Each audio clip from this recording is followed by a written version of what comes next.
Hi, Aries Sun and Rising. Welcome to your June 2023 Astro Update. It's Raina here. So this is another jam-packed month. A lot of stuff happening. Post-eclipse season. And and what that means when we say post-eclipse season is that things may have transpired around the time of the eclipses in your sign in April, and then the one in early May, that in June you're kind of like either picking up the pieces or your life is changing in exciting new ways. Um, or maybe both for some people. But in June, um, we have more things happening. We have a change of seasons with the solstice, and that is a power period. And we have Saturn going retrograde, Neptune going retrograde, Pluto already retrograde, but going back into Capricorn. But let's take it in order. On the 3rd of the month, we have a full moon at 13 degrees of Sagittarius, my sun sign. So both are fire signs. That means that this trines you. Sag is the 9th house for Aries. And because you follow the universal template for the astrological houses, every planet is in the house that they rule, or every sign. And this full moon is falling in the 9th house, which is Sag's house in astrology. And so this is the house that represents some sort of ending, maybe with higher education. June is quite the month for college graduations or even high school graduations. And the point of graduation means that there is a cycle ending in that person's life. They're going to begin a new chapter in their life. So it's a major milestone. But the other thing that could be with the 9th house, full moons are endings, but they can also be, manifesting something at the highest level. So you could look at somebody who gets their doctorates, like they took higher education as far as it goes to the fullest extent. Or maybe you get accepted into a program and you've been trying and you finally make it and finally get into your graduate program or just college in general. You could be manifesting a trip overseas, or maybe you're ending a trip overseas. You might get a spiritual download about the meaning of life for you, because the 9th house is a God house, but it's also your life's philosophy, which in a weird way is even more important to me, because it's what you construct and what's important to you. The 9th house can be dogma of organized religions, but the issue with that is that it is something that you did not construct. So you would be following somebody else's template, or template, if you will. And it's not to say that there's anything wrong with that, but when you are, especially as an Aries, when you're creating your own path, it's something that is personal to you, and it would likely be more meaningful, because it's not like a one size fits all type of philosophy, a life philosophy. That's one of the drawbacks of some of these systems. I always have harbored this fantasy that I'm going to find this perfect belief system outside of myself, and it hasn't arrived. Every time I go to a new introductory meeting, I've gone to so many different, I don't know if I call them religions, but they're belief systems, and I always find some kind of flaw. And I don't think I'm doing that on purpose. I think it's just the nature of the beast, of what it represents. So, um, something may dawn on you that is your particular, you feel that that's your particular life path or purpose. And I mean meaning, like on a philosophical level. On the 5th of the month, another fire transit, because Venus is going into Leo. And this is not a fire month. This is a month where Gemini is the sun sign for the first 3 weeks. And so it's kind of interesting that we have this fire energy with the full moon and now Venus in Leo. Leo is the 5th house for you of love and creativity. This is significant that Venus is going into Leo because on the 22nd of July, Venus is going to retrograde in Leo and go direct in early September. I don't know exactly when Venus leaves the sign of Leo, but it's extraordinary. Venus only retrogrades once every year and a half. And the typical transit for Venus is 3.5 weeks, like Mercury. So the fact that for months it's going to be in the sign of Leo is very significant because it's sticking around. So that gives it more time to influence this area of your life, which is the 5th house of creativity. This is in love. This is a great time to really find pleasure in artistic pursuits, creative pursuits. Also, this is a great time for romantic things to come into your life and for you to be involved in them. On the 11th, Pluto goes back into Capricorn, and for Aries, that means the 10th house of career. So it's veering back and forth. It barely got into the 11th house because it was at 0 degrees and something minutes. And now it's going back into Capricorn. This is going to also happen in 2024 before it stays in your Aquarius for 20 years. So I feel like one of the, with Pluto retrograding, it's going to be more of an inside job. So when Pluto was direct in your 10th, you may have felt for the last 15 years that you have to make it, whatever it takes. And it doesn't matter how old you are. You could have been 28 or you could have been 48. And the sense of needing that, maybe an obsessive need for some kind of success, may be coming from different places at different times of life. But now that it's going back there, it's more of an internal thing, and it's more about how do you hold power? Because you might have gotten a taste of that, Aries, and it wasn't all it was cracked up to be.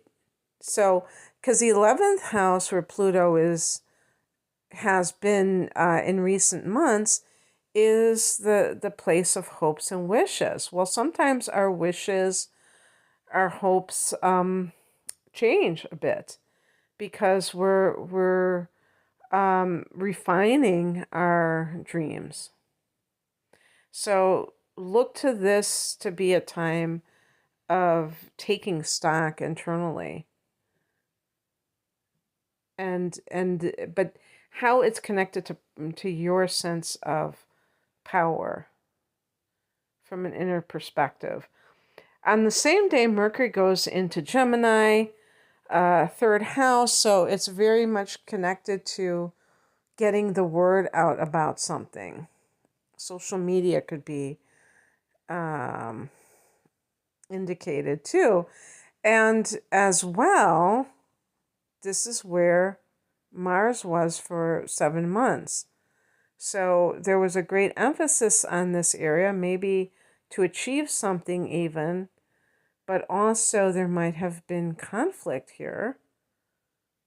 And yet with Mercury here, I was almost kind of thinking it was like Venus in the sense that Mercury rules that house, so it specializes in communication, But this is a particularly good time for that. And because we don't have Mars here, it means that it's not a double-edged sword. It's not something, communication isn't something that is used as a weapon. And you can actually, maybe you can get your point across or get your needs met through doing that. On the 17th, we have Saturn going retrograde at 7 degrees, 13 minutes of Pisces. So 12th house for Aries. Now, here's the deal. You also have Neptune in that house, and I'll talk about the Neptune retrograde when I get there, but it's that kind of situation where the person is battling between their fantasies and their harsh realities. And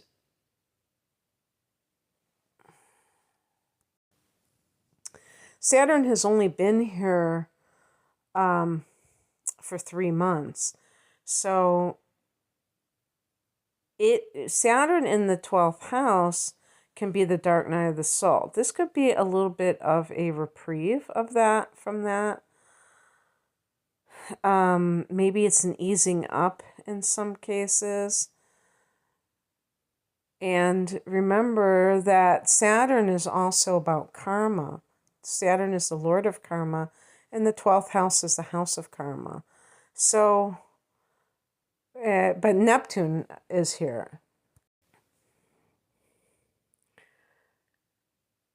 This, I would say if anybody has recently gotten sober, and maybe during that Saturn going into the 12th house starting in March, and, be vigilant about your recovery, because there might be something inside of you that says, hey, you can have a drink. Hey, it's summertime. Hey, everybody else is drinking. I've abstained for 3 months. I deserve a reward.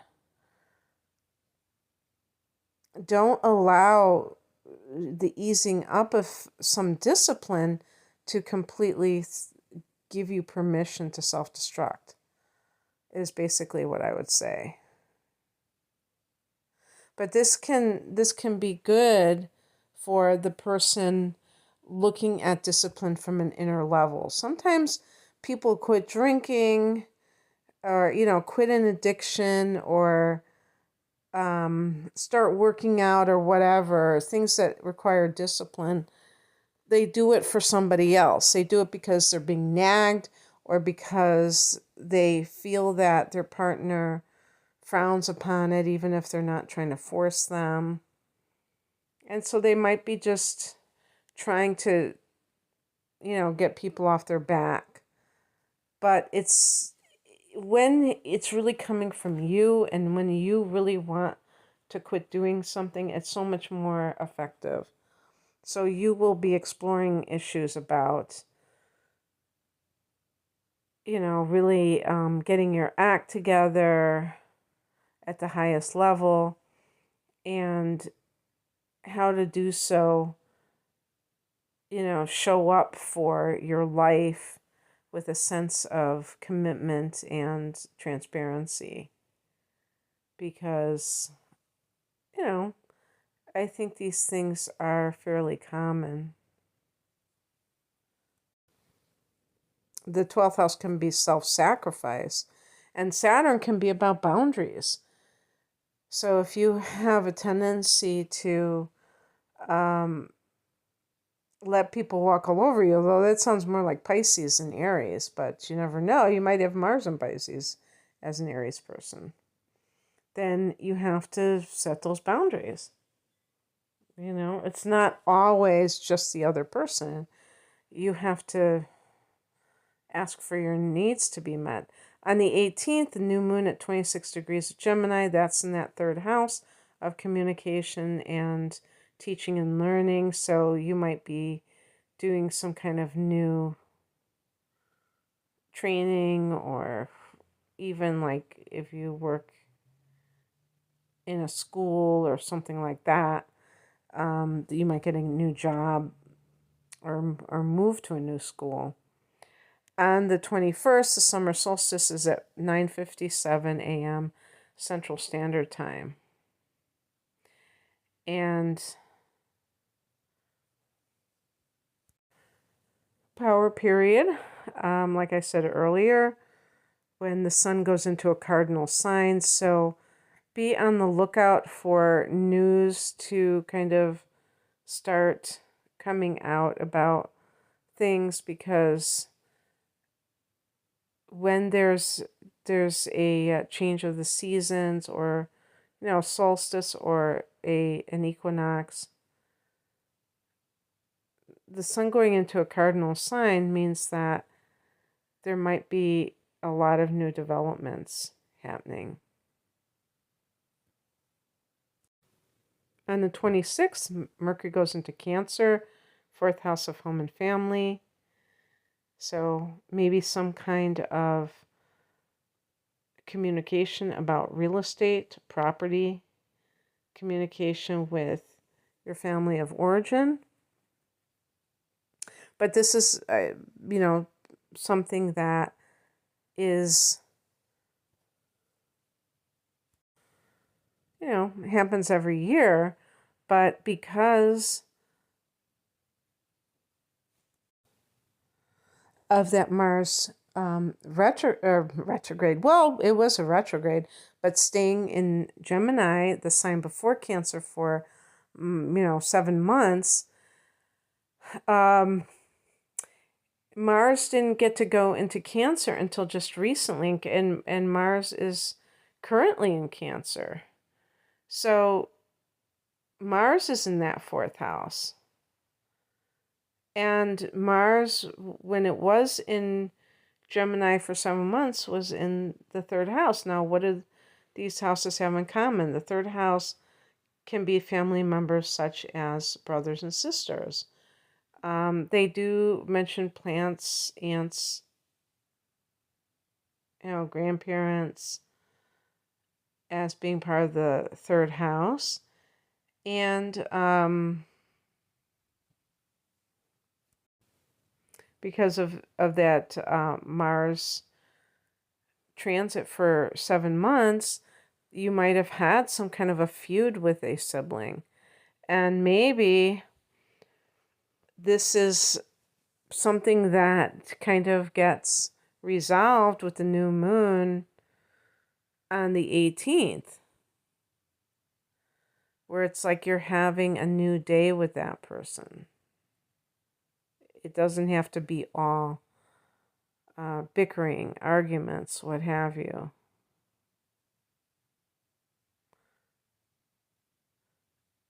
On the 30th, Neptune goes retrograde, and because it's in Pisces, it's in the 12th house. So when Neptune goes retrograde, it can remove illusions. Neptune can be about illusions, but it's taking them away. The 12th house is the manufacturer of illusions. And so it can really strip bare, for somebody who has this in the 12th house, anything that you had been excited about that wasn't necessarily a done deal, but you wanted to maybe put something out that is your creation. And the 12th house can be fantasy. It can be, Neptune relates to photography. Of course, that can include film. So to have this transit of Neptune through the 12th house can make a person start to become more spiritual or mystical even. And but Neptune in the 12th can also be like, there's usually like a reality check. And I feel like there can be this sense of this, if you're eating that kind of diet that I just kind of hinted at, I think this is why Saturn is associated with the dark night of the soul, because it's like the person has to face their limitations. Sometimes it could be limitations of mortality, realizing that everyone has to leave their body at some point, that they're not going to be here forever, that they're not going to be the same age forever, that their physical form is temporary, and so it goes through a lot of changes. And, people have these kinds of crisis points for different reasons. Sometimes it's because of middle age, or sometimes it's because of divorce, and it makes them question, what they have believed thus far and what they have been doing thus far.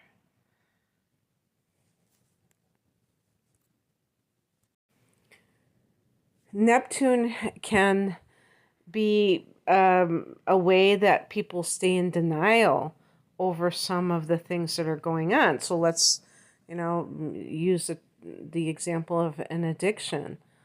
A person who doesn't think they have a problem, and, Neptune goes retrograde, and they, have their problem exposed.